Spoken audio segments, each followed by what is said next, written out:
'cause I ain't quite as dumb as I seem. And you say it was never intended to break up our scene in this way, but there just ain't no use in pretending. It can happen to us any day. How long has this been going on? How long has this been going on? How long has this been going on?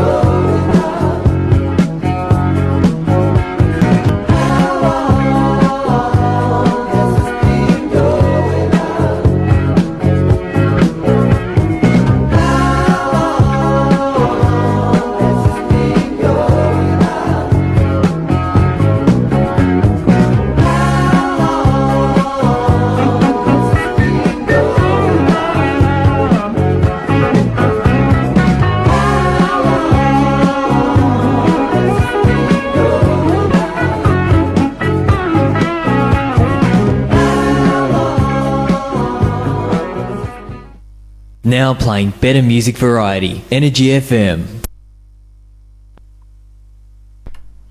Okay, guys, welcome back. Okay, I've got Geoff on the phone, and we're going to be chatting now, and he'll be coming to you any second now. So, all you baby boomers out there tuning in tonight, Geoff, how are you, bud? Baby boomers. Hey, I'm appealing to babes, not baby boomers, babes.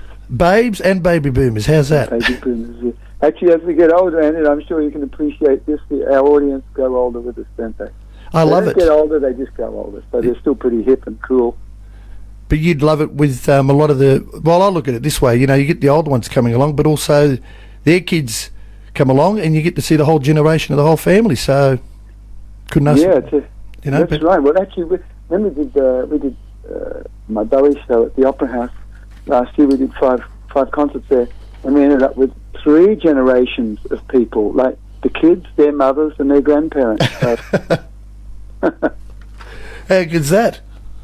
because you have to remember David Bowie's pushing 70 as well, so I guess a lot of his teenage audience have grown up with him. You know, they still love the music. Just because they're older in years, it doesn't mean that they stop listening to him. Exactly. Do you find yourself, I'm sure you do, I find with a lot of the punters out there these days, you get a lot of the younger ones that come up and they just adore people like Bowie, and they look back at all that era and they just think, wow, you guys just lived in the best era. And it's like this amazing time for them that they look back on, you know? Well, and it's true, and I mean, you know as well as I do that the 70s was the best music, you know, the decade really. Everything else after that has paled, hasn't it? I mean, there's been some great things, obviously, in every generation, but I think the 70s it was a trailblazing area for so many different genres of music, and also, as you were mentioned before, the songs were proper songs, you know. That was the strength. I reckon, you know, whether it was the Stones or Bob Dylan or David Bowie or whoever, the songs were the strength, you know. Exactly. I was just going to say, actually, that a lot of that 70s music was brought on by the generation that were listening to the 50s and 60s. Yep. And some of that stuff that was coming out, like some of that rootsy blues and some of those pop songs were just fantastic. So they were actually brought up on that music. So naturally, the musicians were brought up playing that sort of music.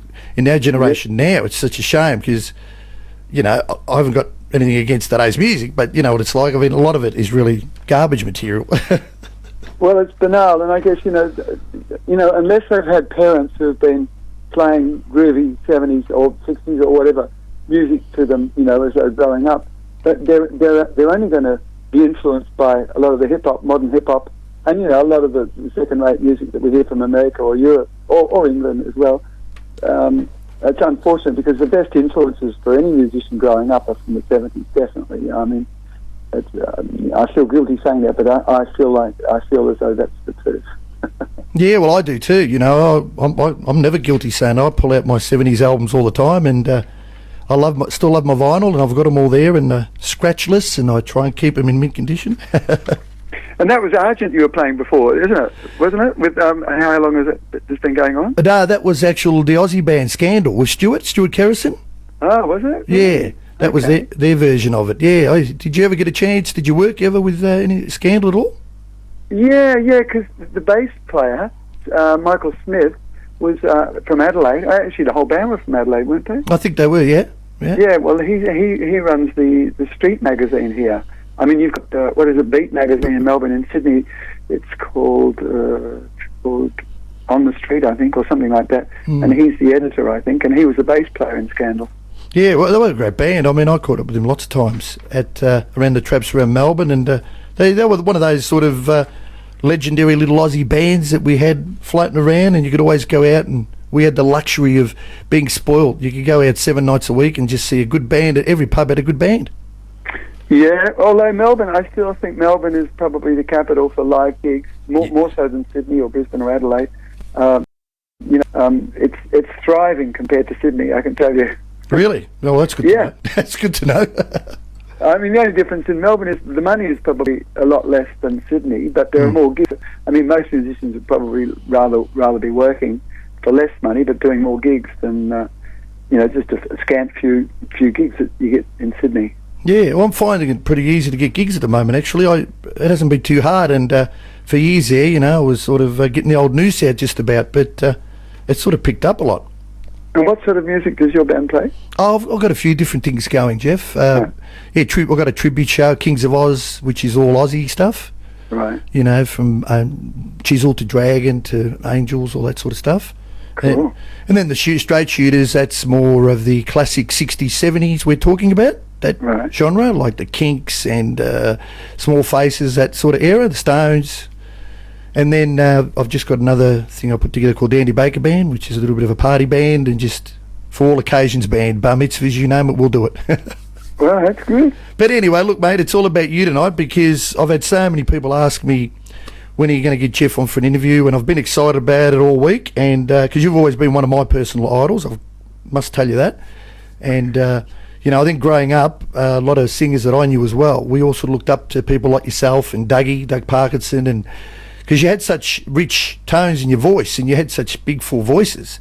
And Doug and I do quite a few gigs together. Actually, we do big concerts up here at State Theatre and Opera House and stuff. Well, that's the thing, like you two were so unique as vocalists. We really haven't had any vocalists with such big voices like you and Dougie. I mean, don't get me wrong, I still love your Farnhams and John English, and we've had, the list goes on, of fantastic Aussie vocalists, but there was something about you.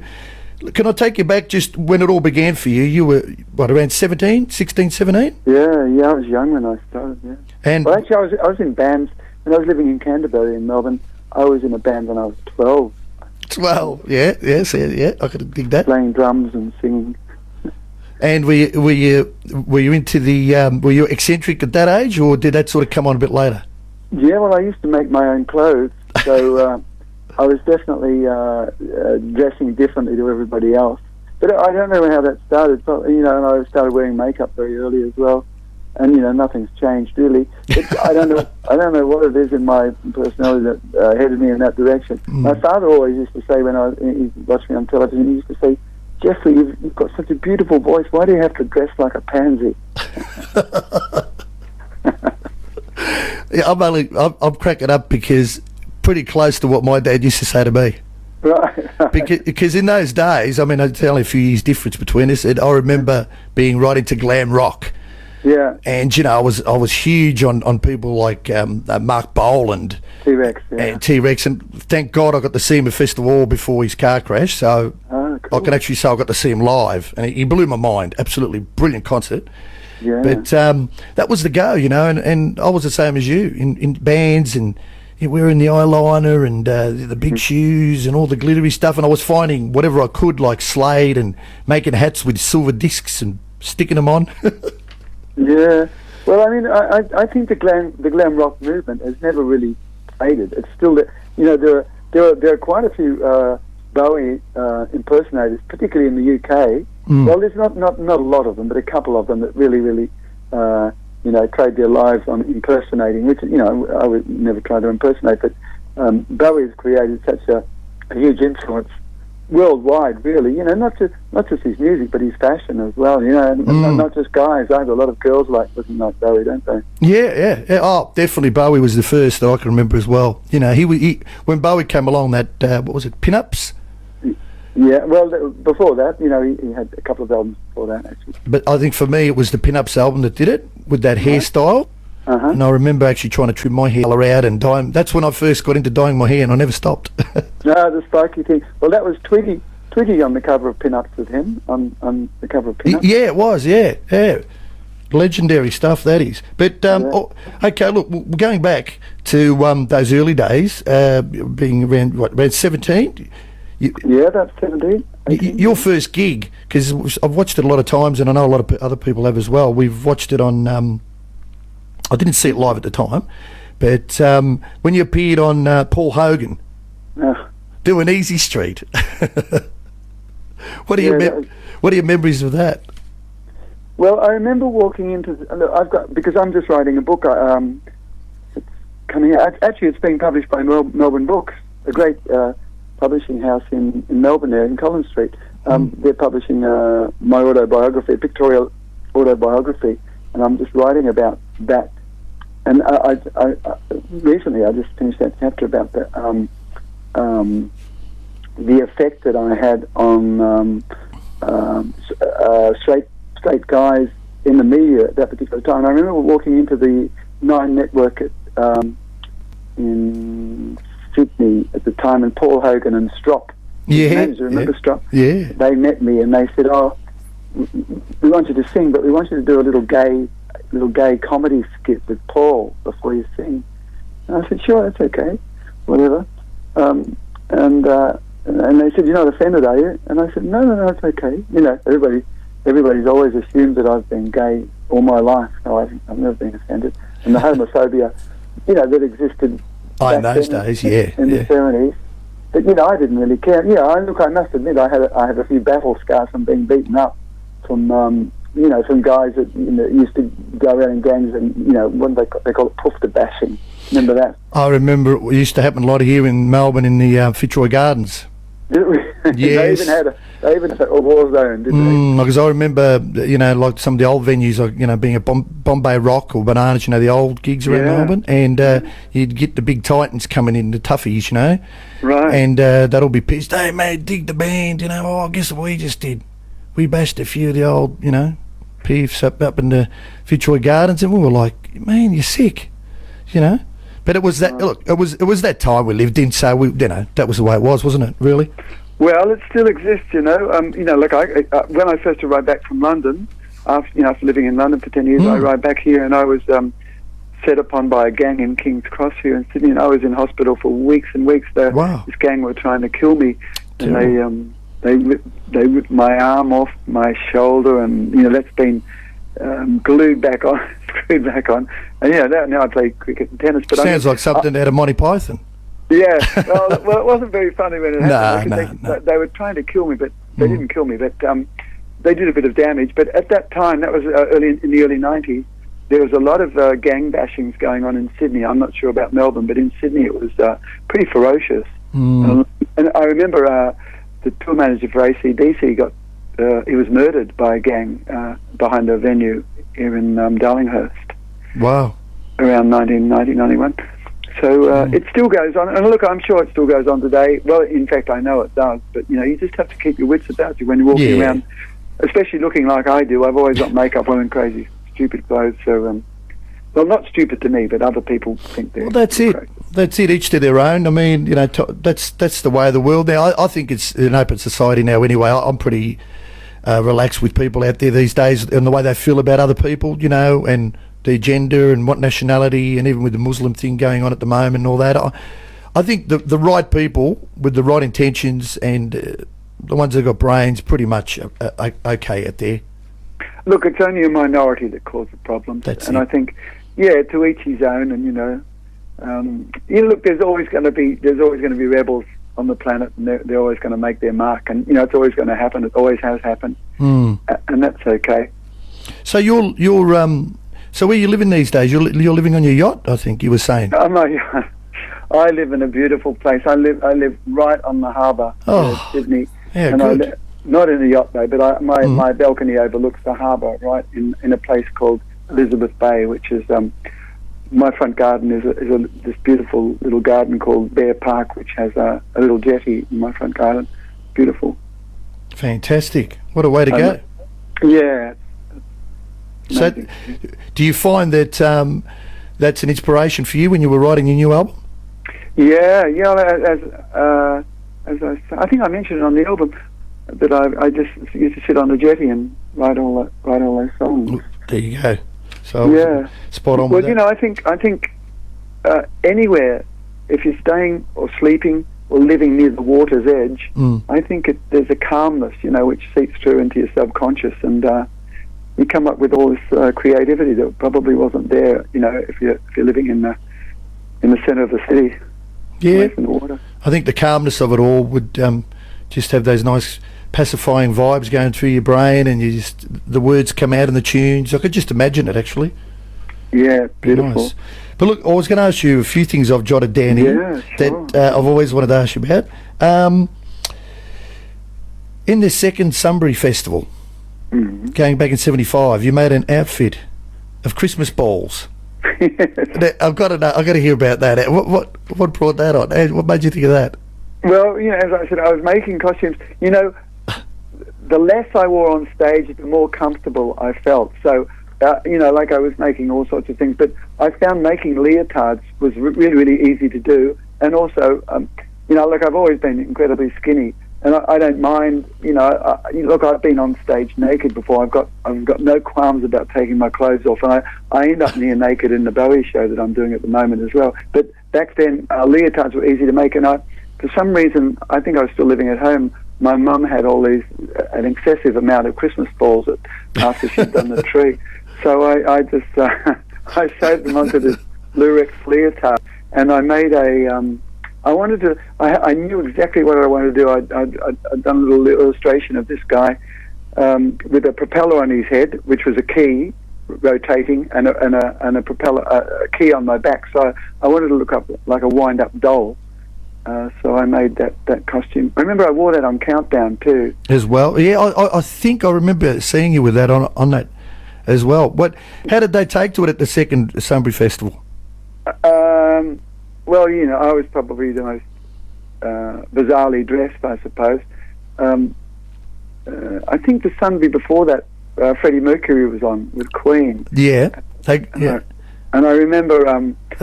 they actually got booed off, I think. Yeah, I went on before them in my leotard and makeup and looking like like Rudolph Nureyev or something. Yeah. Space Age Rudolph Nureyev. And then, they loved Kush, because we'd just had Easy Street out, actually. And then Freddie Mercury and Queen came out, and they got bottled off. But in the end, Queen were just so unbelievable live that the audience warmed to them, and they loved them in the end. By the end of the set, Freddie had the meeting out of his hands. They were fantastic. Did you actually get a chance to talk to any of the guys? No, I didn't. I think they were on and off pretty quickly. And the following year, I think we did Deep Purple was. Yeah, that's right. Yeah.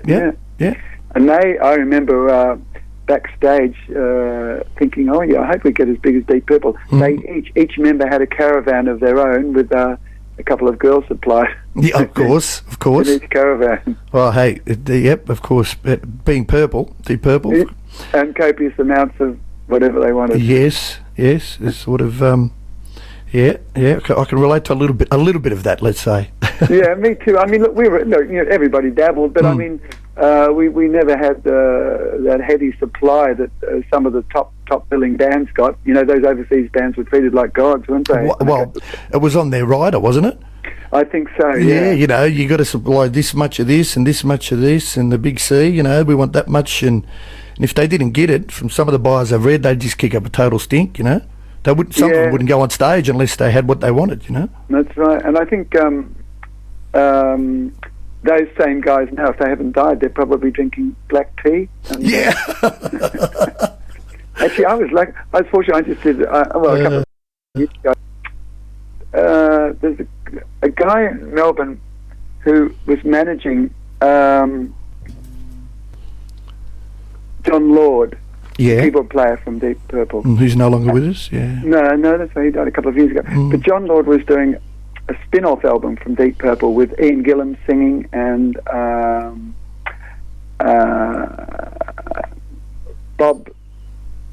Bob Daisley from Black Sabbath. Yeah, he was yeah. And he played in Richie Blackmore's Rainbow. Right, yeah, I'm not dropping names. I'm just to put you in the picture. Yeah. And Bob Daisley, they'd recorded these tracks with a couple of Australians actually. Who are the others? Jimmy Barnes did some vocals. Jimmy Barnes and I did the vocals. That's right. And it was with it was called John Lord and the Hoochie Coochie Men, I think. Yeah. Right. Fantastic. I'll try and get the album sent to you because I think you'd like it. Oh, please! Oh, God. Yes. I have. Well, you can obviously see that I've always been a Purple fan. Yeah. Yeah. Ian Gillan was probably the best. He was. Yeah. I loved Ian Gillan. Well, I saw him when they came out about 4 years ago again, and with him? Yeah, with 2 rows. Well, about 4 rows from the front. Wow. And they had Journey supporting him with the new singer, which. He was okay, but he's no Steve Perry, but he was okay. But when Purple came on, we were that close to the speakers, that bottom end just went bang, just hit us in the chest, and we went right back in our seats. Wow, with John Lord or without John Lord? No, without John Lord. He must have just passed away before. Yeah, that came out with another keyboard player before he passed away, yeah. But, go on. We were going, when the album that I did with them came out, we were going to try and organise a tour, either Europe or Australia, but the manager said you're going to have trouble motivating John and Ian Gillan to do anything. So, I wanted to do it, but I was probably the most enthusiastic about doing it. And I think Bob Daisley was pretty keen to, but it didn't happen. And then, unfortunately, John passed away. So that it's a complete album, is it? It's finished. Yeah. It's been out a few years. It's called Danger: White Men Dancing. Oh, I've got to get a copy of that. Oh, that sounds fantastic. I'd love to hear that. Yeah, some good songs, and Jimmy's singing really well on it too. That's what gets me about you, as a vocalist myself, and I'm sure all the listeners out there, you've always been able to sort of cross all genders of music. Like you did your Frank Sinatra show, tribute to Frank Sinatra, wasn't it? There a while back? Yeah, I've done. At the moment, I just did a show called Ground Control to Frank Sinatra, where I wrote this story about David Bowie and Frank Sinatra being booked by this erotic theatrical agent, New York, and he booked David Bowie to play at Madison Square Gardens on this night, and he booked Frank Sinatra to play at the Las Vegas casino, but he gave them the wrong air tickets, and they ended up at one another's gigs by mistake, so they had to go on playing one another's material. So I've invented this show about, I sing Frank Sinatra like David Bowie and David Bowie like Frank Sinatra. Oh, have you had that in Melbourne at all? Have you brought that to Melbourne? No, I've just done the Opera House. We sold. See, we get to miss out on those shows, Geoff. We need to see them in Melbourne too. Don't forget us. Yeah. Well, it takes a bit to tour. All my musicians are so busy. But I do a big band Sinatra thing with the Daly Wilson people too. The Daly Wilson big band. Yeah, I've recorded a couple of albums with Ed Wilson and big band. We do this one album called Cooler Than Cool, Hotter Than Hell, which is all Australian composition rock songs, but we've done the big band swing versions of them all. Yeah, I think I've heard some of those. Yeah, that's pretty groovy. And that was pretty. It was. Yeah, fantastic. And what's the other show? I've got the orchestra. I've got the Geoff Duff Orchestra. We do sort of classical pop songs. I've got my punk band or glam rock band is called the Alien Sex Gods. Yeah, unbelievable. Yeah, and the list goes on. And I've got the big Bowie show is called Ziggy. That's the one we do at the Opera House and the Enmore Theatre. And I'm currently doing a show which is coming to Melbourne in May called Bowie Unzipped. It's a smaller lineup and incredible musicians, guys from the Whitlams, etc. We're doing the Duff on the 14th of May, and then we're doing the Flying Saucer on the 15th and 16th of May. And I love that band because it's only 4 of us, and so we can travel. We travel lightly, and it's a huge sound. We do that in Sydney all the time. Actually. Well, I'm definitely going to try and get to one of those shows. Hopefully, I'm not working myself because there was a gig last time you were down. I think you were playing at the Caravan Club, And Yeah. I've got some girls there and friends and people that I know that come and see the band, and they're always raving, oh, come on, Andy, we know you love Geoff Duff, and they know I love Bowie, and you got to come in there. But I've always sort of been working when you've been down. Hey, you've got no excuse. In June and July, I'm doing 2 months of a Ray Charles gospel show in Melbourne. Yeah, well, I was going to talk to you about that. Yeah. That sounds out of this world. That sounds fantastic. It's called Genius, the Gospel Sound and Rock and Roll of Brother Ray Charles. Yeah, that's right. Yeah, again, tell us a little bit about that show. Well, we did it in Melbourne in 2009, so that's 6 years ago, and it was pretty successful. I think we did a month, 3 or 4 nights a week. This time they've extended it to 2 months, but we're just doing 4 shows a week. We're doing Thursday, Friday, and 2 shows on a Saturday, a matinee and an evening show, for starting on the 4th of June. And it's a 12-piece band, I think, and a choir and 4 female singers who do, because there's a lot of female backing vocals in the Ray Charles repertoire. I can imagine, yeah. But it's great music, and it's gospel. I love we've got it. a preacher, a Hollywood movie star who plays the part of the preacher, and he tells the story in between the songs. Oh, great! That sounds good. So, It's amazing music. So it's like a show all in one, like a theatrical sort of show. Yeah, because we're doing it at the Collins Street Baptist Church up the Paris end of Collins Street. Oh, right. Big beautiful church there. Oh, well, I'll have to try and get along to one of those. That sounds good, because I'm a big fan. I've always loved Ray Charles. Yeah, he's a killer, isn't he? Yeah, well, that's the thing. See, that's what I was saying earlier. Like, over the years, if you look back over your 40-year career, to me, are you actually in the Hall of Fame?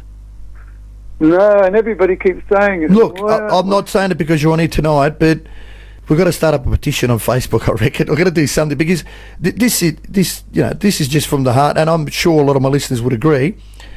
Your career is pretty amazing. It's like what you've done. There ain't too many artists in Australia really that have done what you've done. I was looking up on a lot of your stuff online and going over a lot of what you've done in your career, and I really didn't know a lot about it. And after reading up on it the last few days, I was telling my missus actually about it, and I said, look, this guy should have been in the Hall of Fame years ago.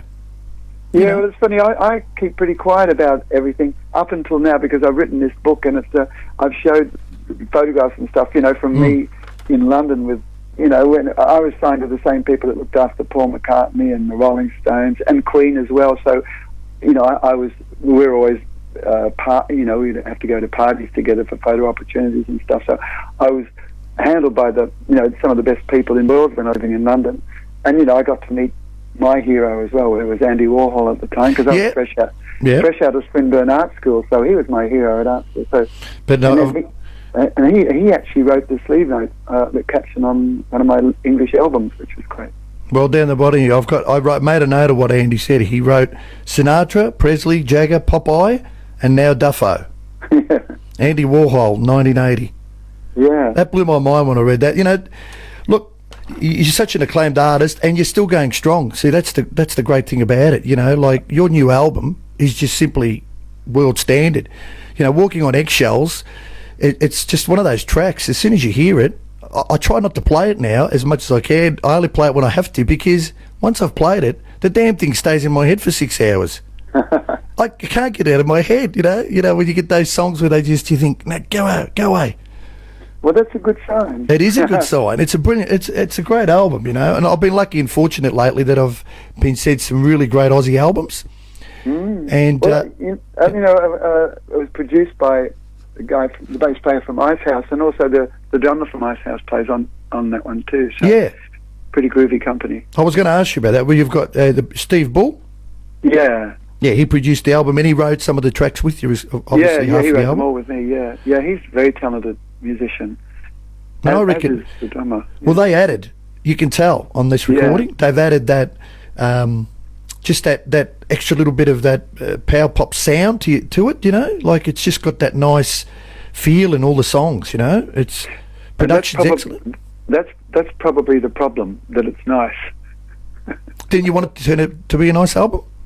I do, but I mean, look, I never get. Look, apart from people like you on community radio, I get airplay, but I never get mainstream airplay. I think, and who does get mainstream airplay now? It's pretty difficult, I know, and I'm not particularly complaining, but it's we all hope that our records are going to be played on mainstream radio or commercial radio.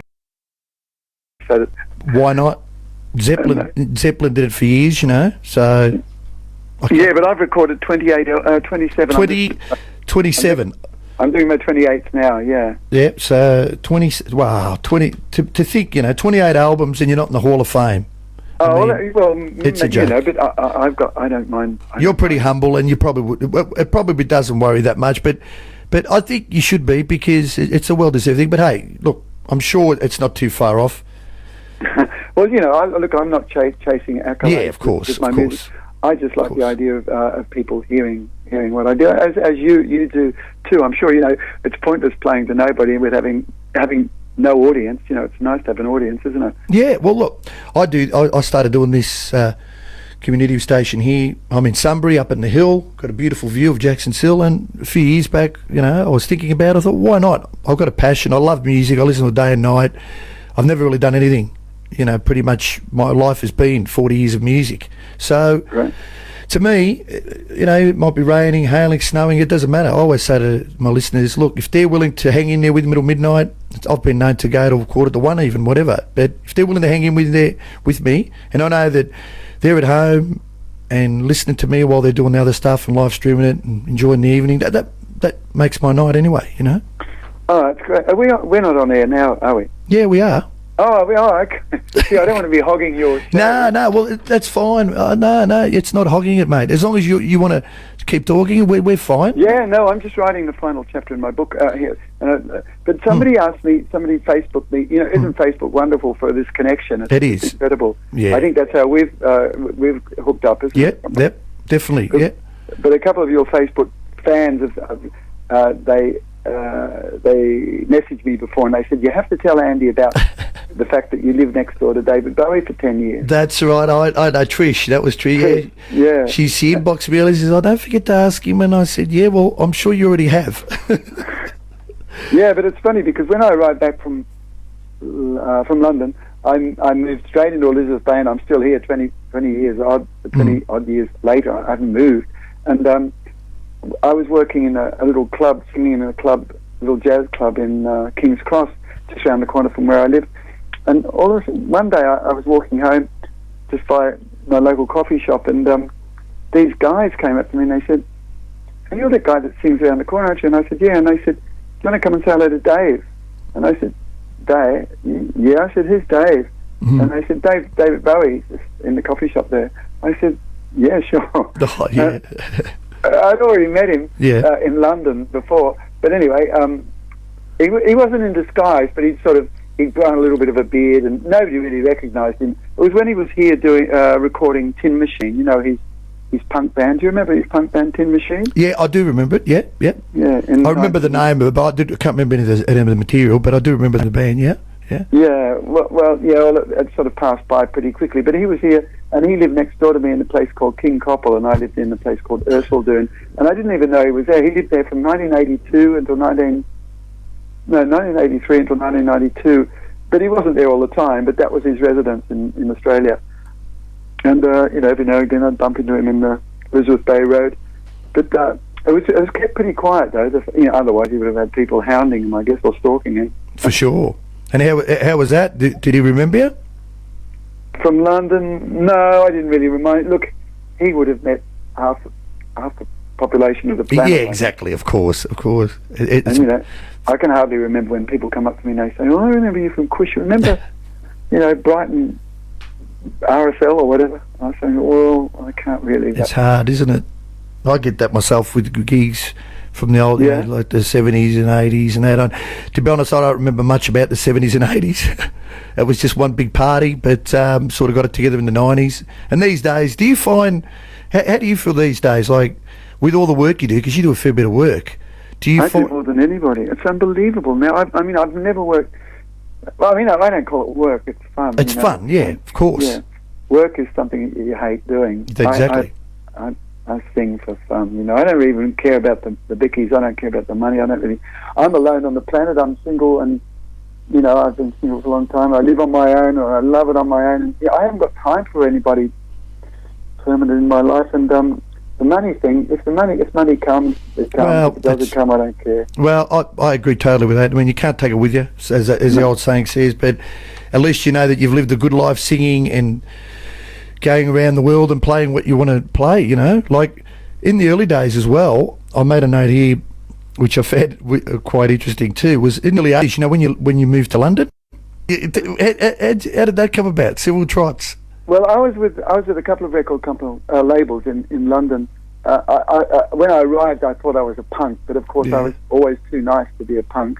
But I was signed to a punk label, Beggars Banquet, and then after an album and a few singles, I left them and I went to a label called Cherry Red, who were also very, very punky.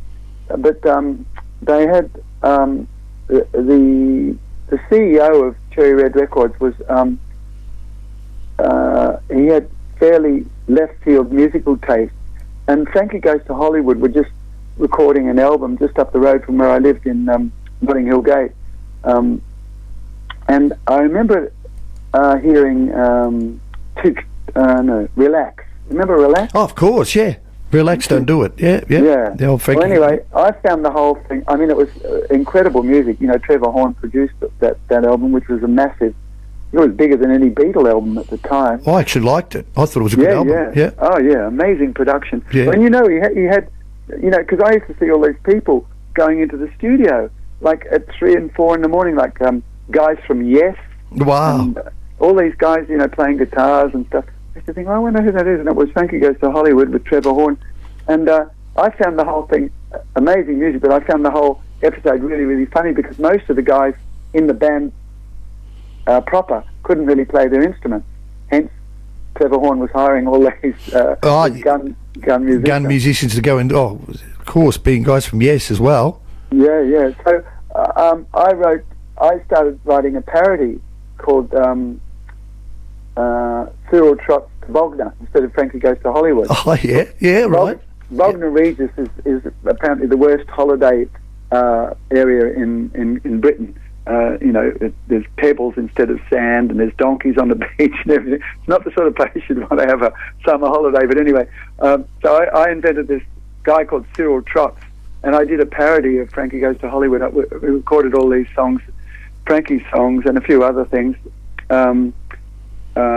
in the studio. And I jokingly just took it to Cherry Red, and they loved it. And they said, "Yeah, we want to put this out." So we put it out. Relax became You Rats, which was about a fight. a little bit of a Al Yankovic type thing, yeah? Yeah, but it was a little bit, the music was a little bit more serious because it was great music, but I just changed the lyrics. And Cyril Trots, the guy, my alter ego, was he played Squeezebox, and he was a really bad opera singer. I had to ask you about that because I laughed when I read about that. I thought, I'm going to ask you a bit about that. And I toured Europe as a one-man act with a squeeze box and some backing tapes. And I remember doing this gig, one of the first gigs I did in Portugal, where Cyril Trots was quite popular. I remember these German tourists come up to me and they said, and I was really, really happy with this comment, they said, "You are the worst act we've ever seen in our life." And I loved it because, you know, they'd never heard Frankie Goes to Hollywood and they couldn't understand the skinny guy with the squeeze box singing songs about two tribes instead of two tribes, and, you know, all these ridiculous songs I was singing. So how were they? So and you were still you'd wear pretty much the same as you've always been, the eccentric look as well. I was dressed as a schoolboy. But I had a propeller hat and and I played squeezebox. But the only thing is, as a schoolboy, I had band-aids all over me because part of my alter ego was that I kept falling over. So that's great. Have you written? This would have to be in your book, surely. Yeah. But I wrote a book about. Look, all I do is music. I go off on these tangents. I wrote a book called Cyril Trots in Reverse, which is a book about Cyril Trots. Yeah. And that didn't get published. Look, it was just press as well. I remember lots of media about Cyril Trott. Around that time, there were some good albums coming out. I remember that Frankie Goes to Hollywood, they were a great band, and I remember the production that was happening around that time was brilliant. And you had bands like, there was one band, what were they called? Go West? Do you Go remember? West and Tears for Fears, all those bands. Yeah, but especially Go West. I'm still a fan, and the production on their albums was just amazing. Oh, that bass player in Go West is amazing. Yeah, I'm glad you agree with that, because I've spoken to a few people that say, "Oh, Go West." I actually liked them. I thought they were a fantastic band. Well, that once again, that's that period we're talking about where real songs were being written, proper songs. And there were so many of those acts, mid-'80s, early '80s, English acts that were incredible, but they didn't last long. A lot of them were, one or two albums most. Yeah. Do you remember Scritti Politti? Yes, Scritti Politti. Yep, Yeah. definitely. We've just been listening to them. We just went up north with my Bowie show last weekend, and Jack, the guitarist, he's the guy in the Bad Loves and the Whitlams. He's a big Scritti Politti fan, so we played Scritti Politti all the way up in the car. Oh, yeah. Fantastic. No, they were a good band. There was another one, Spandau Ballet.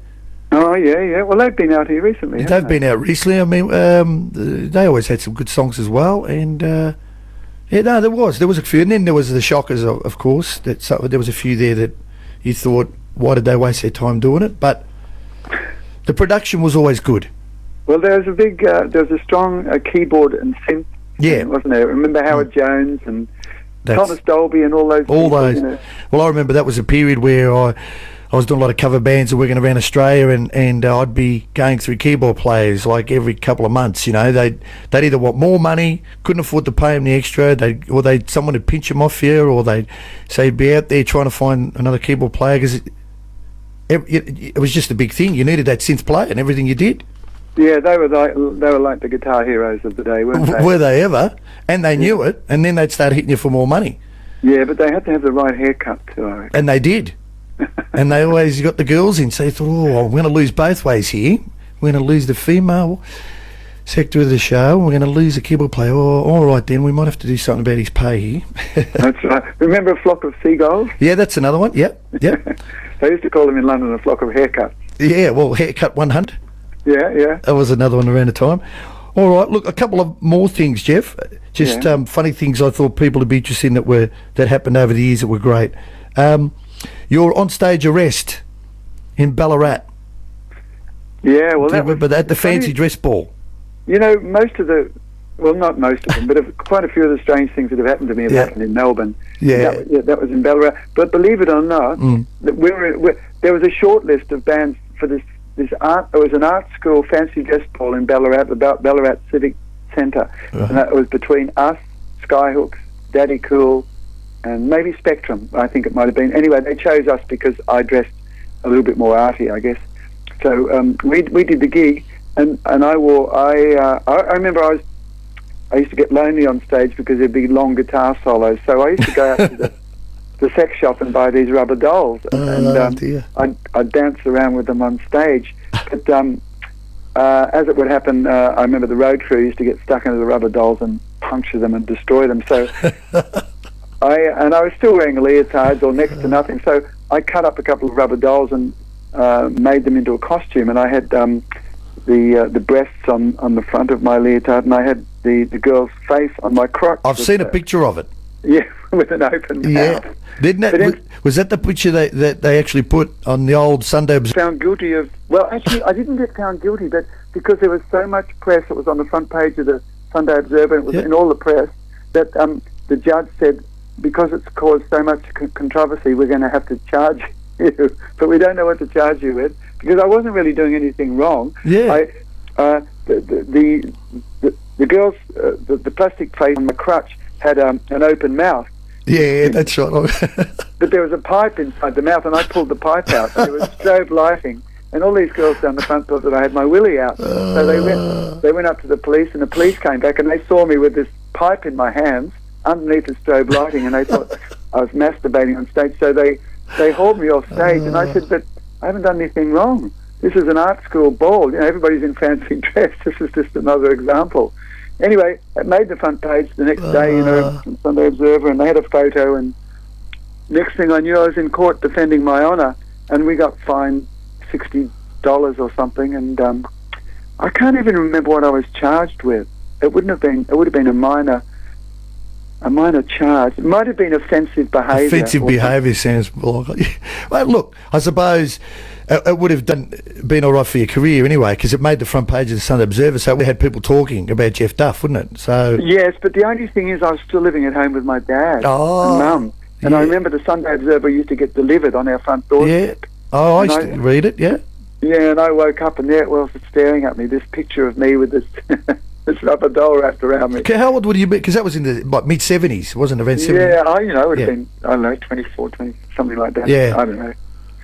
So you were living at home up until your early 20s, by the sounds of it. I tried living away from home, and it just got too expensive. Look, as you remember, Andy, back then we hardly got paid for doing gigs. Yeah, exactly. Even though I had hit records and I was on television all the time, my money hadn't gone up.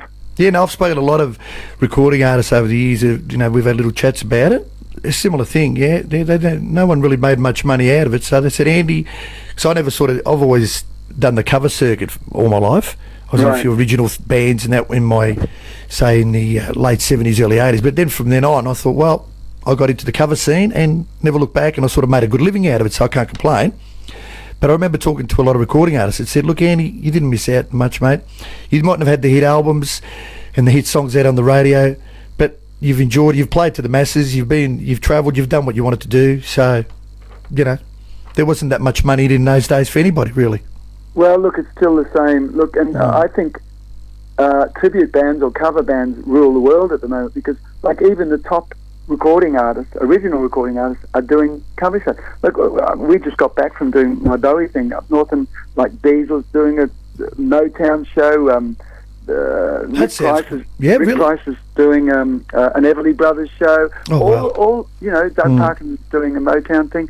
Everybody's, because nobody wants to know about original material anymore. It's a shame, isn't it, really? But yeah, it's the way the world's headed, isn't it? I mean, tribute shows do rule now. Everywhere you look now, there's tribute shows to something.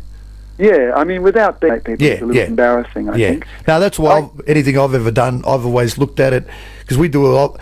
In the late 80s, early 90s, I did a band called Hot Chisel, which was pretty big. We used to pack out around Melbourne, all the pubs, like we got nearly 1,000 people at the Village Green. Wow. And that was called Hot Chisel. Right. And I did the Barnsey thing, and I still do the Barnsey thing pretty close to him, but I always had a similar sort of sound to Jimmy's voice. Yeah. And I drank just as much, if you know what I mean. So I never went out there to try and be Jimmy Barnes. I just did it my way, and everyone knew, hey, that's Andy Baker doing it his way, and I'd be drinking a bottle of bourbon would be like water to me in one night. I'd be drinking a bottle of bourbon a night. Wow. And I was hitting it pretty hard, and I was the same, around 40. My docs said the same thing to me, like, well, it's your call. You keep going the way you are, you're not going to make it to 50, So a total, like we said earlier, these days the guys in my band, we're all around the same age, and some are in their 60s, a couple of them, and we talk about this stuff, and, we might have one or two beers with our meal, and then later we're all looking for a nice cup of tea. Well, I think eventually you wake up to it and you start thinking, well, you're not going to be around for too long to keep it up. Oh, really? Yeah, that's it, and we've lost so many great artists, and they seem to be just every second day you sort of hear, oh no. I'm meant to come down to Melbourne next week for, I might be able to make it. My guitarist in London ended up going to live in Melbourne, and he was a guitarist from Procol Harum. Remember that band, Procol Harum? Oh, what, A Shade of Pale? Yeah. Well, Dave just died last week. And he actually just played on a track with me. I just recorded a track in Australia, and I sent it back up to him in London to record the guitar. But he just passed away really suddenly, just last week, and he's having a wake in Melbourne next week. Oh, another one. Yeah, we're losing a lot of good artists, but I suppose as we get older, my dad always used to say that to me too, God bless him, and he'd say, oh yeah, well, I've just been to the last of my friends' funerals, and as you get older, they sort of all slowly dissipate, and it's just a cycle of life, and we just got to accept it, I suppose. Yeah, you end up going to more funerals than birthdays. Oh, hate the thought of that. Oh, well, but look, the good thing is, music, personally, I think music is the essence of life. You know, I mean, what it's given me, I don't think anything else ever has in life. You know, the energy and the excitement and the thrill of it all is just something that you just think to yourself, wow, you know, how blessed to even be able to do that, you know? You're right, man. I mean, look, for me, I'm probably not a good example because I only do what I want to do. I don't compromise my life for anybody. You know, with the music, I've got all those, you know, and half a dozen different projects, and one project always leads to another one. I know. I'm always surrounded by the best musicians, which is great, you know. I guess because, you know, I can always supply them with work. But actually, I did an interview with a Melbourne magazine called, what's it called? Sonic or something. A real musician's Bible sort of magazine. Yeah. Anyway, I mentioned Scott Walker, and they said, "Oh, you into Scott Walker?" And I said, "Oh man, he's my hero. He's always been my hero since the Walker Brothers, but particularly now." And anyway, this guy who runs this big festival in Tasmania called the Festival of the Voice, he got in touch with him. He said, "Would you be interested in doing a Scott Walker show with the Tasmanian Symphony Orchestra?" Wow. I said, "Oh man, Yeah. I would happily die if I could do that." Fantastic. That would be the most incredible thing for me. So hopefully we're going to be doing that next year at the Festival of Voice in Tasmania in Hobart. Oh, another one. That's what I mean. So you've just got to give it to you. You know, you like you said, no one's ever tied you down to any sort of genre, and you'll just do what you want to do. And not many artists have had that chance in life to be able to call their own shots their whole career. Basically, that's what you've done. You know, you have to be open. I'm open to anything. You know, I'm open to anybody opening the door now, and I'm suggesting something, and I'll go with it for a while until I don't like it. You know, I'm really, really open to anything. You know, and not just music, everything, whatever. And because you did that other show not long ago too, the Forever 27. Yeah, I still do that. That's about the dead rock stars. Yeah. That all died at the age of 27. Yep. There's so many of them. It's amazing. It is, isn't it, when you think of it? Because so you basically only do those artists. Yeah, it would be Kurt Cobain, Jimi Hendrix, Janis Joplin, Jim Morrison, Amy Winehouse, Brian Jones from the Stones. Yeah, Brian Jones from the Stones. Yeah, Robert Johnson, he was the first. But there's been about 50 of them that have died at 27. Well, I'm glad I've doubled that, so I don't have to. I don't have to worry about that. The guy from Canned Heat, you know, going up the country. Oh, yeah, I played occasionally here. Yeah. Oh, no, he was 27 when he died too. Fantastic. So, currently, then, what? Let the people know out there when you'll be in Melbourne. Okay, well, I'm coming down. Oh, actually, next Thursday the 16th in Melbourne of April. I'm launching the Ray Charles show on the steps of the church in Collins Street, on the Church of the Baptist. Yeah, the one you mentioned earlier. Yeah. That's at 7:30, I think, on the church in Collins Street. Then I'm coming back, and I'm doing. I've got the Toff. You know the Toff in Swanston Street? It's called Toff of the Town. It's a little club up high on the 5th floor or something. Yeah. I'm doing my Bowie show. Then I'm doing 2 nights on the 15th and 16th of May. Oh, this is in May. In May, yeah. May 15th and 16th of May at the Flying Saucer. Have you heard of the Flying Saucer Club? Haven't been there, but actually, I'm actually trying to get my Kings of Oz show in. Oh, right. It's funny that you should mention it. Yeah, because I've had a lot of people say you guys should get in there because the crowd there would be perfect for what we're doing. So, yeah, I'm in the midst of sort of working something out. Hopefully we'll get to play there as well. Well, that's the sister club to Caravan Club. Yeah. Yeah, well, I know a lot of the girls that are working at these places on the doors and that, they're always coming up and saying, they come and see our bands as well in Melbourne, and they're always, saying, look, a lot of great acts, you guys would fit right in. So, you never know. You should do the Caravan Club, do that. Yeah, I did go to the Caravan Club. It was a fundraiser. Oh, right. Yeah, for Neil Johns. What happened to him? From Blackfeather ages ago, when his house burnt down. Oh, no. And, and they all different artists got together and raised money for him. And it was a great day. Yeah. That's great. I sort of remember musicians pull together for things like that. Yeah, they did actually, and it turned out good. And I sort of remember half of the day, because a friend of mine, Kenny Murdoch, there was on. Do you know Kenny at all? Kenny Murdoch from Taste. Remember Taste? Yeah. Because actually, the bass player was had that jazz club in Melbourne. Yeah, in the basement. He just lives around a corner from me here in Sunbury.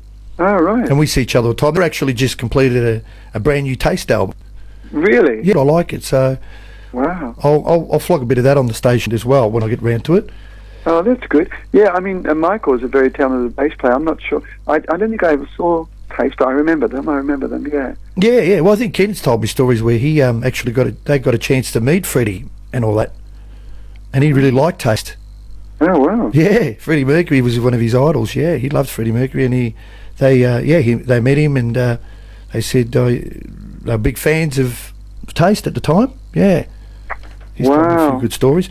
But lots of good stories out there. That's a good thing about music, you know. When been around a long time, there's lots of good stories out. And this book you got coming out, you're telling me about, that's going to be a rip. Oh, I'm really excited about the book because so many, like whenever anybody sees any photographs or they hear a story and they say, wow, I didn't realise you did that, or you met him, or you played with him. Mm. Like I mentioned just some of my musicians today about David from Procol Harum, and they said, was he your guitarist? And I said, yeah. I had a guy from Fleetwood Mac playing guitar with me as well when I was in London. But, when you're over there, you can't help it. Yeah. Bump into people like that and work with people like that. But that's to musicians, I think, and a lot of people that aren't musicians, I think it's not so much reading these books where, they're full of the artist dropping names of this and that. It's actually exciting to know who these people have actually worked with over the years or known in the years. It is exciting. Yeah, actually, last weekend, talking about that, I was telling the people, when I do the Bowie show, I tell them a few little anecdotes about David Bowie, and I mentioned that I live next door to Bowie when I first arrived back here, and somebody yelled out from the audience, "Oh, I think you dropped something, Geoff." And I said, "Oh, you mean name dropping?" And I said, "Look, I'm only telling you a story. I'm just telling you this. Yeah. I'm not name dropping. It actually happened. It's no big deal to me. Mm. I just thought it was something interesting. But it's funny, yeah. I don't really need to name drop because all the musicians that I've worked with, were in my bands. Not all of them are great though. Some of the people that have a huge reputation aren't always the best musicians. That's what I'm trying to say. I think some of the best musicians I've worked with are unknown Australian musicians. There you go. Yeah. But you're always going to get one or two hecklers out there that just don't get it, But I think the majority of people do, and I think people appreciate it. And I can honestly say that I can see why so many great musicians would have wanted to work with you over the years because of your your vocals. I mean, straight away they'd say yes, please. Can I want to work with Geoff Duff? Yes. Get me in. Yeah, but I mean, I have been really, really spoilt, I must admit. I mean, it's just, it's been fantastic. And, I couldn't have recorded all those albums with second-rate musicians. They've all been really, really wonderful. Whether it's the jazz field, the reggae field, the pop field, the orchestral field, whatever genre, I've always had the best of every genre. It's just amazing. I mean, the drummer in my Bowie Unzipped is the percussionist in the Sydney Symphony Orchestra. Oh, wow. Yeah, I can just imagine that. It'd be fantastic. Yeah, he's amazing. Well, the reports I've heard already, because quite a few friends have seen your show, and they've been phenomenal. Like, they've just raved to me so much about it, because they know I'm a Bowie fan. They said, oh, look, you'd love it. So I'll definitely get to a show. It's the first chance I get when you're down in Melbourne. Catch one of those. And the Ray Charles thing. The Ray Charles one would be good too, yeah. That's the 4th of June. That's but we're doing it for 2 months, so 4 days a week, so you'll be able to see. Get one of those, yeah. Well, see, that's what I mean. You've got so many good shows going. It's it takes a lot to get me out these days. It's how do you put it? Look, once you've been doing it a long time and you're out there doing it yourself, to get motivated to go out and see something, it's got to really tickle my fancy. Look, I'm like you. I can't remember the last time I went out to see another act. I just don't. It's not, and it's not that you don't want to, and I feel bad sometimes because, you try and explain that to other people and they don't understand. It's not that you don't want to. It's just that you just can't. It's just something there where you just don't get the energy or the urge to do it. It's difficult. Well, it's even more difficult for you living out at Sunbury, isn't it? Well, that's another reason. Yeah, but I moved out here for that peace and quiet and. After gigs, when I say, all right, guys, I'm off, I'm heading for the hills, well, I actually literally head for the hills. But I love it because I just get in my car, peace and quiet, drive out on that open road. I'm heading home, and I'm coming down from the night because I put a lot in. I'm pretty energetic and get right into it on stage. So I'm just winding down and just looking at the countryside. It's beautiful. It just brings me down, and then, like I said, when I get home, pull out the old green tea, nice cup of green tea. And are you far away from the site of the Sunday Rock Festival? No, just up the road from it, really. Not far from here, where we are in the station. What is it today? What do you mean? What is that? Is it farm or is it just... It's farm. Yeah. Well, there was a plaque there, and somebody actually knocked it off. Oh, no. It was only about, I remember on the local paper, only about 6-7 months back, that they found it, and it was handed in at one of those St Vincent de Paul type places around here. Someone had just thrown it in amongst some clothes and they found it. So how's that, eh? Where was the plaque placed? On the actual site somewhere. I'm not sure exactly, 100%. Yeah, but it was placed somewhere near the site, and then the idiots have obviously stolen it, and then they probably had no idea what it was. And then it's been found in, what is it down here? St Vincent de Paul's, or one of those, yeah. And there's not a lot of footage from that No, Sundays, is there? No, I've got Umbrella released a DVD of the concert, and I've got, the Billy Thorpe one, yeah. So I've watched that a few times, but no, that's a good one. All right, well, so your Bowie show will be in Melbourne through May? June? June is the Ray Charles thing. Yeah. And next week I'm coming down to do the launch for the Ray Charles thing on the 16th. But look, it's too much to remember all. You're doing so much, I know. But look, I'm sure everyone out there's enjoyed our little chat tonight. And, well, it basically is. They say to me when you do your little interviews, it's sort of like we're just eavesdropping on a phone call between a couple of mates, But, look, to me, everybody says, wow, you've done all this and, you're doing all that. To me, my life is pretty boring. I play competition cricket and competition tennis. Yeah, I tennis this morning again. I try and live, as I said before, I only do what I want to do. That's a no compromise life, unfortunately. But unfortunately for anybody who wants to sneak into my life, I don't really allow any people in. But I've always played sport. When I was living in Melbourne, I was always playing cricket and AFL, actually. I didn't play much tennis, but since I got beaten up and my arm's been... I'm sorry, but I've got to butt in there. I couldn't imagine you playing AFL football. Yeah. There's a headline in the book. The Sunday Observer came and did an article, and it's called "Lovely Geoff, a Puffball Star." Oh. Because I was wearing makeup. Oh, dear me. No, I used to play for Brighton Grammarians. Yeah, you say you actually did play AFL, well, not AFL, but what was it then? VFL, yeah. Yeah, I mean, it's pretty tough amateur competition. It was pretty nasty, pretty rough. But no, like when I was at Boxfield Tech, I was captain of the senior cricket team and football team. So for a skinny guy, I've always maintained my sporting activities. Well, you're still big on your cricket, I've noticed, yeah? I love my cricket. Yeah, I've got... I had the bowling average for my team halfway through the season. It slipped a little bit because I had to go away and do shows, so I couldn't play the entire season. But, and I played comp tennis. We played in the finals on Sunday, actually, the tennis. Fantastic. Yeah, I love being... Well, it keeps you fit, too. Yeah. I mean, I know a lot of musicians that ain't doing anything like that, and you can include me in that. I don't drink or smoke, and I've been vegetarian all my life anyway. But I really got even more strict with my diet lately. Because I got food poisoning after a Bowie show one night. I hadn't eaten all day, and I came home and I bought a vegetarian pie thing with tofu and vegetables, but I was rushed to hospital within half an hour of eating it, and I was in hospital for nearly 2 days on a morphine drip. That bad? Wow. It was terrible, man. So it put me off eating out. Yeah, it does. and I only eat food that I prepare myself, and it really got me paranoid about eating, actually. Well, you got to eat. Yeah, I know, but I prepare my own. I love cooking, so I cook my own food. You know, it's usually tofu and steamed vegetables or rice or something every night. Yeah, well, how long have you been a vegetarian?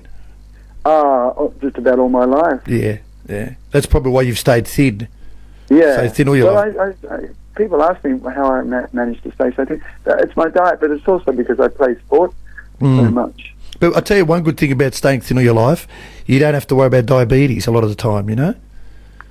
No, well, I haven't had to worry about that. Because I've had that run through my family, and a few of my family members have been a little bit overweight.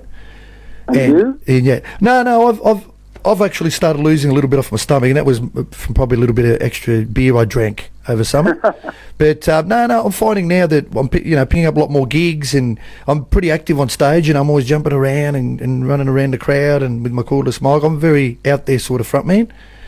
And you sound like you have a lot of life. Which is great. Do. I love entertaining. You know, just like you, Geoff. You know, it's we're pretty much the same boat. You know, I mean, how often do you get people coming up saying, "Wow, I can't believe you're still doing it"? And you know, I say, "Well, what am I meant to do? This is what I do. What do you want me to do?" I get it all the time as well. Yeah. And it's like, well, I get a lot on Facebook that have tracked me down after all these years. Yeah. And the first thing they do is inbox me and say, "God, Andy, you're still alive." And it's like, "Oh, thanks very much." I go, "God, you know, you're looking up. Yeah, how are you these days?" Because I was just renowned. I remember Joey, Joey Galtieri that used to run Joey's, you know, the nightclubs. Oh yeah, in Melbourne. Yeah. I worked for him for years at St Kilda in South Yarra, and then in the old days, you know, we used to work at Bombay, and you know, going way back, sort of early days, Bananas and the Venue and all those, and it was just the lifestyle of party after party after party, girls, drink, pretty much what the thing says, you know, sex, drugs, rock and roll, or teenage heaven, you know, the old saying there. I think who said that on one of their albums, Daddy Cool? And also Ian Dury. Yeah, sex and drugs and rock and roll. Yeah. But it's true, you know, you get nephews and nieces, and the younger ones ask you all that sort of stuff, and you say, well, you know, don't really remember a lot about the 70s and 80s. All I know is I had a damn good time. Yeah, look, people say to me, there's a chapter in my book is called The Orgy, and some of my younger musicians say, did you really have orgies? And I said, yeah, I mean, the 70s were wild, man. There was lots and lots of sex and drugs and rock and roll and that sort of stuff anymore. How eventful it was at, you know, the 70s. I mean, maybe they still happen. I don't know about them. And, you know, I'm not bragging about it because, you know, maybe it was... but also, the other thing about that period, it was pre-HIV, so it was a lot safer, I think. You know, there would have been sexually transmitted diseases, I suppose, but I mean, nothing like a death sentence with HIV. Nah, because I remember when that ad came out, that first... Grim Reaper. Oh, the Grim Reaper with that bowling ball. And I tell you what, every muso I knew was ringing each other. Everyone's ringing and going, "Oh my God, have you seen that ad?" Yeah, you know, like everybody freaked out. We all did. I remember there was one muso I knew that I hung out with anyway that didn't freak out, and we all went to the doctors and we wanted checks and, "Are we dying? What's going on?" Oh, it was a mass hysteria. I remember that. Yeah, I remember. Actually, Brisbane was notorious for the sex thing. I think the women there, apparently, for whatever reason, used to be a little looser, which is okay. I mean, it was... Yes. Yes. Yeah. Well, you know, off radio one day, we can have a fun chat about that. when we used to come back from touring Brisbane, of course, we all used to march off to the clinic. Yeah. Our injection. I was just talking to someone, I won't mention his name, a couple of weeks ago about that. And, we had a famous clinic here in Melbourne, the old Gertrude Street Clinic. Yeah, I remember that. Yeah, and, you know, you'd walk in and, you know, the boys would, you know, you'd know everyone there. Or you'd know all the musos. Say, "Oh, not you again." Yeah, you know, and it was like, oh my God. But there's one particular guy, but we always often laugh about it and reminisce when we used to sort of see each other, and we'd have a bit of a smile on our face and talk about it later, and then we'd realise that we'd been seeing the same girls. And they were doing the rounds of all the bands, you know, and but look, it's been a fun ride, mate, and it's people like you that have made it what it is for people like us, really. You know. And you too. You seem to have done just as much. I mean, it's amazing. Yeah. It's great. Well, in a different way, but we had to have our influences, and you know, I loved a lot of overseas. I mean, I know you are a Chicago fan. Oh yeah, and Blood, Sweat and Tears, yeah. And Blood, Sweat and Tears. I mean, I was lucky enough to see Chicago about 7 or 8 years back. They came into Australia. What a triple header at the Palais. It'll never happen again. We had Frampton opened, Peter Frampton, America, and Chicago on the one bill. Wow. How good was that? It was like, and Frampton just blew everyone away. So America, I'd seen them twice before, thought, well, hey, they're pretty loud. So they rocked it up, louder and bigger than I've ever heard them. Because America. Yeah, America. Really? And we just went, wow, how good's this? This is America at its best. Like A Horse with No Name. Yeah, that band. Yeah, were they loud? Yeah, they were, because Frampton just blew everyone off their seats. Wow. Everyone was, and we all thought, how are you going to top that? And they knew it. So they've just come out and played all their stuff, but with that harder edge. And it was great, because I'd seen them before that at the concert hall, and they were very tame, and they just looked like they were going through the motions. You know, oh yeah, here's our hits, give us the money, thank you very much, good night.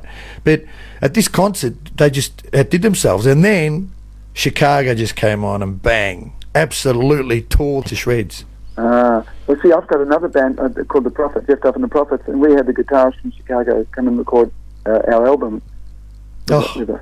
Fair. See, I mean, so many great acts you've been involved with, and look, you've got a legion of fans out there. I was inboxed by so many people tonight saying, look, we can't wait to hear this interview. They sure got their money's worth tonight, because we've been on for nearly an hour with this interview, so I'm sure they would have appreciated it. But just me waffling on about nothing. Oh, not really. I'm sure a lot of them would understand and appreciate pretty much what we've been talking about, because I know a lot of the people tuning in tonight are personal friends, musicians, friends of mine around Australia, that said they'd be tuning in through the live stream.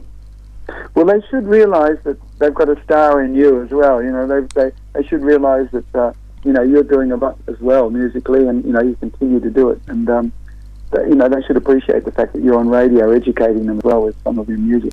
Yeah, I think they do. I love them all. They know I love them. So, you know, peace and love to everyone. I mean, I'm an old hippie from way back, so that's my philosophy. Good. Yeah, well, look, Geoff, it's been wonderful talking to you, bud, and we'll definitely come along to a few of your shows, and everyone out there, I'm sure, will as well. And what I'll do is I'll post your dates and things on my side as well. I'll organise some free tickets for you guys, and you can have some giveaways to give away on the station. Wow, that'd be fantastic. Yeah, we'll get some for the maybe for the Flying Saucer for the Bowie show on the 15th and 16th. Yeah, if you'd like to do that, yeah, I can get some people call. I can do something and get someone to call in, or I can work out something. Yes, giveaways are fantastic. I'm sure I'm going to have some extra friends by the end of this. I'll get over, there'll be a heap more messages. Hey Andy, oh, remember me? Yeah, oh look, when are you going to give away those tickets? Yeah, no, I'll organise that. I'll tell the club to organise it with you. Fantastic. Well, it's been, and like I said, 11:45 here, so that's fine. I'm going to play 2 or 3 tracks off that now, actually. Okay. After this conversation, and yeah, as you know, we always say, keep punching, and continue the good work, and I wish you all the best. And I don't think I've ever done as long an interview as this live on radio. So. There you go. It's always the first. Yeah. Yeah, no, it was great. I enjoyed it. I really did. And, you know, I feel now like that I know you a little bit better, and all those years that I've admired you as an artist, this tops it off for me as well, you know. So, oh, beautiful. Yeah, yeah. Thanks very much, Andy. No worries, Geoff. And, yeah, we'll catch up soon, buddy. All right. Bye-bye now. Bye. Bye.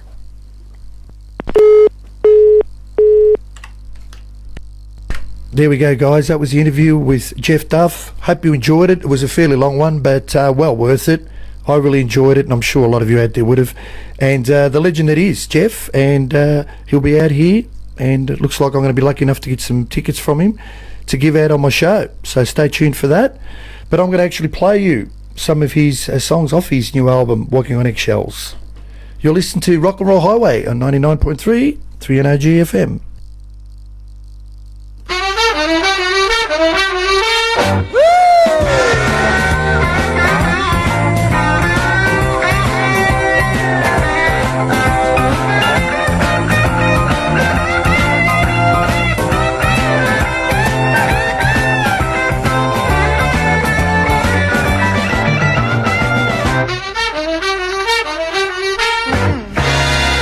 people do, others don't.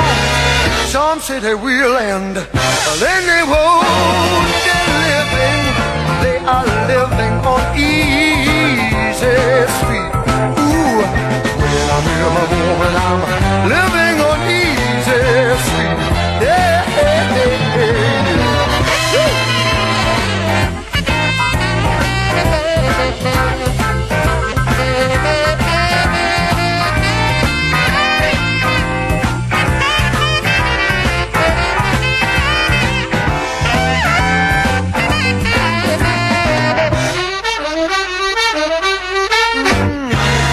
Saturday night, I'm feeling fine. I'm with my boyfriend and he's on mine. We're living, we are living on easy street. And with my boyfriend, I'm living on easy street. Yeah, yeah, yeah.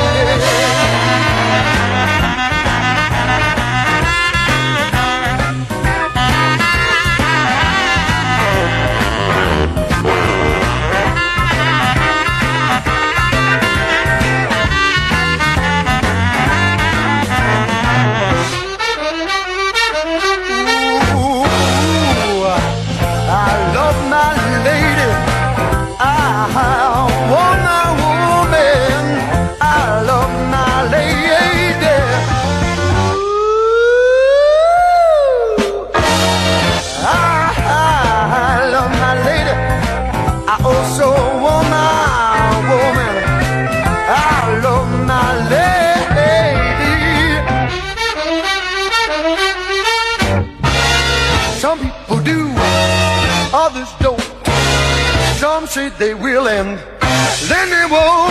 They're living, they are living on easy street. Living on easy street. Yeah, I'm living on easy street. With the woman, I'm living on easy street. Yeah, I'm living on easy street. I'm living my life. I'm living my life on easy street. Yeah, with my boyfriend, I'm living on easy street. Yeah, baby. I'm living on easy street. Yeah, baby. Living on easy street. Ooh, yeah, yeah. Welcome back, guys. You're listening to Andy Baker's Rock and Roll Highway, and it's now about 7 minutes to 12. I'll be going for another 10 minutes or so. So it was a long interview, but well worth it. Really enjoyed it. Looks like a lot of people on Facebook are commenting, and yeah, fantastic response to it. So I'm glad it went well, and I'm glad you all enjoyed it. And don't forget, for those who are still up, come down to on Sunday to the Cabana Lounge, which is the East Melbourne RSL. I'll be playing there with Straight Shooters, and we've got a special guest guitarist who'll be joining us, as he has the last few times, Bob Spencer, who was with obviously Skyhooks and Finch, and also the Angels, and at the moment is with Raw Britt, and our guitarist Jono. That's his cousin, of course, Bob. So yeah, he'll join us and he'll sit in with us for a set. And we've also got Ian, who'll be joining us on keyboards, and of course a special occasion being Pixie's birthday. We'll be celebrating that, so it's going to go off. Already got heaps of people coming, so the Pixmeister will get a good birthday, and the band will be rocking, so I can't ask for more than that. That's on Sunday from 3:30 onwards at the East Melbourne RSL. Look it up. It goes under the name the Cabana Lounge, but it's actually East Melbourne RSL. So it's going to be a lot of fun, and it's coming up on Sunday. All right, really looking forward to that, and lots of other new gigs I've picked up, which I'll be telling you about later in the next few shows over the next few weeks. And also a couple of great new Aussie CDs that I've had sent to me from some rock and music friends of mine from the past, and they've just been working on a couple of great albums, and I had listened to a couple of them today, and they're good, let me tell you. So haven't got time to talk about them tonight, but I'll be playing those over the next few weeks, and you're going to love them. So there's lots of great Aussie stuff being released, and if it doesn't get played on mainstream radio, well, it's always going to get played here. So that's why I'm here, and that's why I do it. All right, well, this is a title track, Walking on Eggshell. Play it. And probably ain't many by now, but here it is again, and this is Geoff Duff of his new album, Walking on Eggshells. You treat your dog better than you treat me. Sleeps like a log, then he wants to eat me. You treat your dog better than you treat me. You treat me bad, it's such a drag. Oh, oh, oh.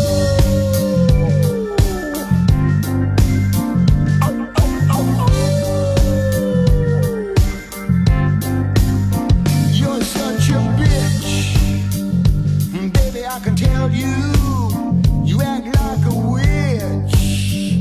I'm gonna put a spell on you. But don't get me wrong, baby, I still need you.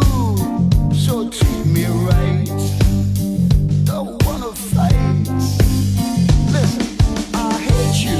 Don't leave me. I hate you. Don't go. I'm a walking on eggshell. You don't even know. I hate you, don't leave me. I hate you, don't go. I'm a walking on eggshell. Don't even go.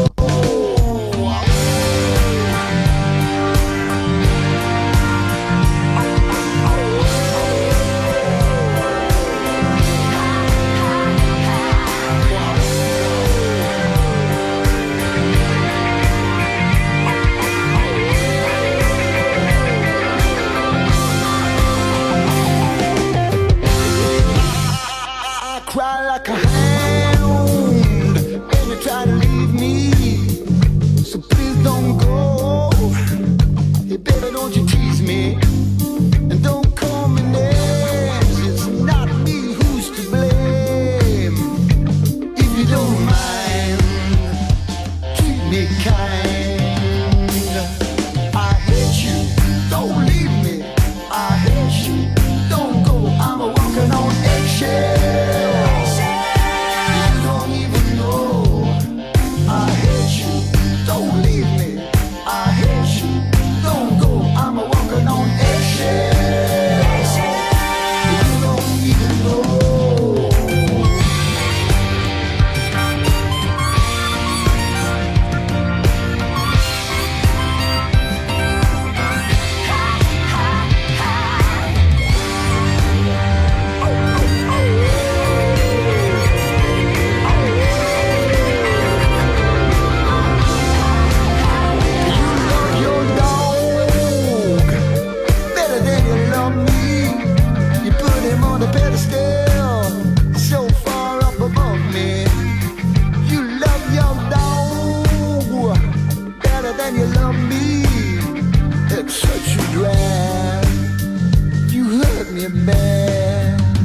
I'm a walking on eggshells. Oh, I'm a walking on eggshells. I hate you, don't go. I'm a walking on eggshells. Oh, I'm a walking on eggshells. I'm a walking on eggshells. I'm a walking on eggshells. Walking on eggshells. What goes up must come down. Spinning wheel got to go round.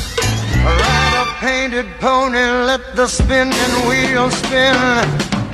You got no money and you got no home.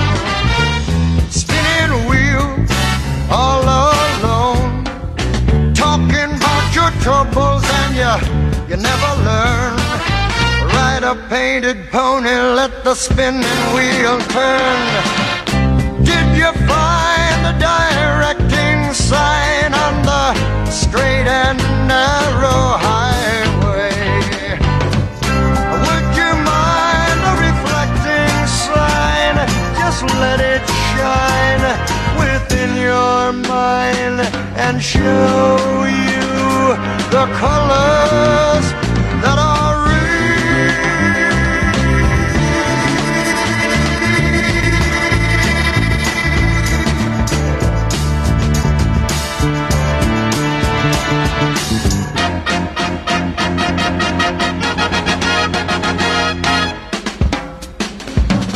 Someone is waiting just for you.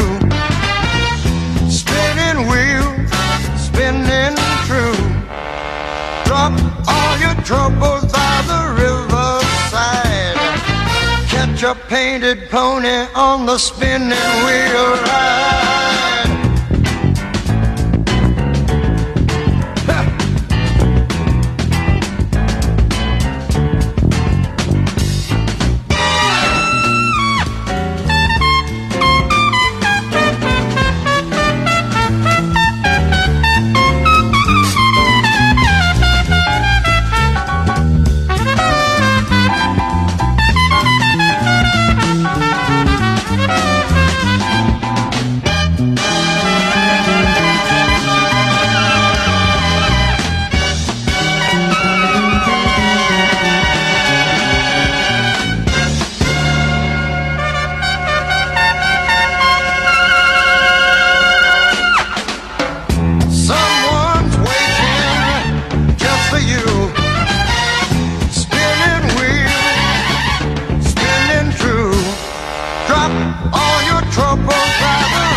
A painted pony, let the spinning wheel fly.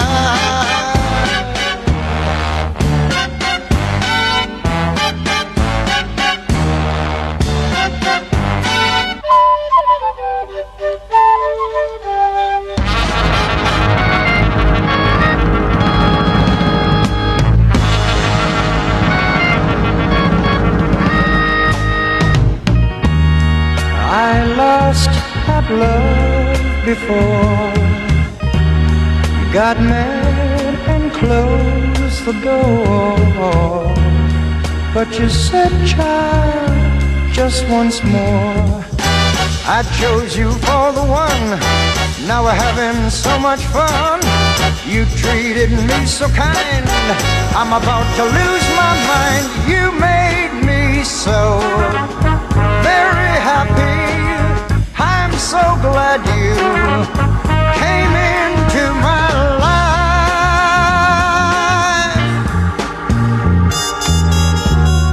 The others were untrue, but when it came to loving you,